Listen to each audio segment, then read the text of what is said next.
ওকে, এ 10 দিনে একটি প্রকল্প শুরু করতে পারে এবং বলেছে কিনা বি যে কিনা 15 দিনে একটি প্রকল্প শেষ করতে পারে। অ্যাকচুয়ালি বি করতে পারে কত না 15 দিনে। এবার বলেছে এ এবং বি দুজনেই একসঙ্গে কাজ শুরু করেছে এবং বি প্রকল্পটি সম্পূর্ণ হওয়ার আগে 5 দিন আগে ছেড়ে দিয়েছে। এটাই ম্যাট্রিক্স এখানকার, শেষ হওয়ার 5 দিন আগে ছেড়ে দিয়েছে। আমাকে আগে জানতে হবে দুজনের দক্ষতাটা কি।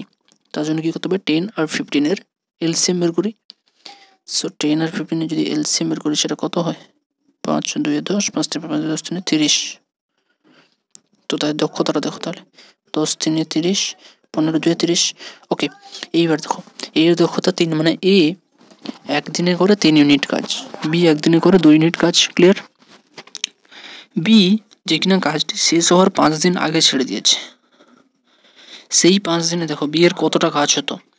তো বি কি করে, এক দিনে করে 2 ইউনিট কাজ। তাহলে এই যে 5 দিন আগে ছেড়ে দিল, সেই 5 দিনে কত ইউনিট কাজ হতো, 5 2 10 ইউনিট কাজ, যেটা অ্যাড হবে এই টোটাল কাজের সাথে। তাহলে এখন আমার টোটাল কাজটা কত, এখন টোটাল কাজটা হচ্ছে আগে ছিল 30, তার সাথে অ্যাড হবে কত, এই 10। মানে এখন আমার টোটাল কাজের ইউনিট কত, 40 ইউনিট কাজ। তাহলে প্রকল্পটি কত দিনে শেষ হবে, এখন দুজনে মিলে কাজ করবে এই 40 ইউনিট। তো শেষ হবে কত দিনে, কত দিন লাগবে, তাহলে দিনের সংখ্যা হচ্ছে টোটাল ইউনিট বাই এই যে তাদের দুজনের দক্ষতার যোগফল 3 আর 2,